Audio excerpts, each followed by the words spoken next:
An additional allocation to support capital investments will be provided. The requests of Bihar government for external assistance from multilateral development banks will be expedited. 2400 कोटी रुपये खर्च करून उत्तर भारतातील राज्यांसाठी एक ऊर्जा निर्मिती केंद्र देखील उभारलं जाणार आहे. Reorganization Act.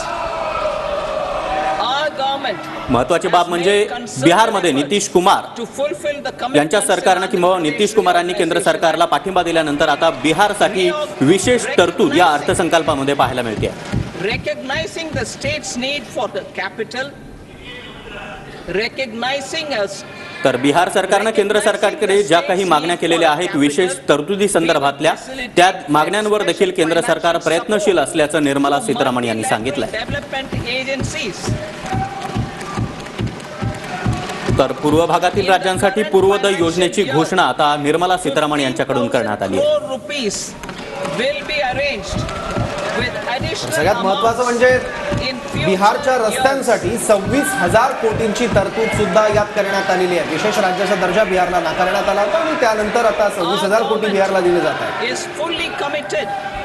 बिहारनंतर आता आंध्र प्रदेश संदर्भात मोठी घोषणा निर्मला सीतारामन या करू शकतात. तर आंध्र प्रदेश राज्य वेगळ्या झाल्यानंतर त्या राज्याच्या राजधानीसाठी विशेष कार्यक्रम आखला जाईल अशी माहिती देखील निर्मला सीतारामन यांनी दिली आहे.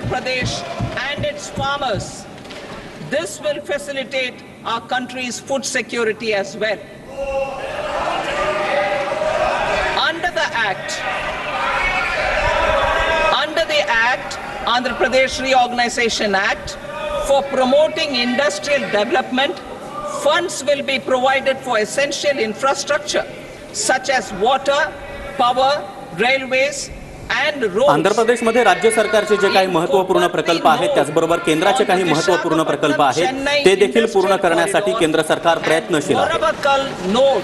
On the Hyderabad-Bangalore industrial corridor, an additional allocation will be provided this year. Nitish Kumar हे महत्त्वाचा पिलर आहे मोदी 3.0 सरकारमध्ये, त्यामुळे त्यांना खुश करण्याचा प्रयत्न सुद्धा या बजेटमध्ये आता सुरुवातीला दिसतोय. 26,000 कोटी रस्ते बांधणीसाठी दिले आहेत.